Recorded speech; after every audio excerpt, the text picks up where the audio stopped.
mirga keenyaaf qofa. Kanaafuu ajjeechaan gidiraan uummata Oromoo irraa nuuf haa dhaabbatu.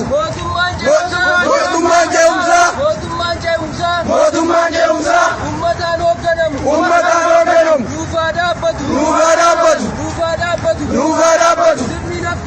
Sirni naftanyaa ajjeechaa gidiraa uummata Oromoo irratti labsa waan ta'eef kanaafuu sirna naftanyaatiin hin mul'u.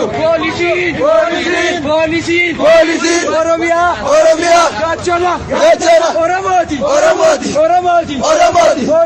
Poolisiin Oromiyaa gaachana uummata Oromooti.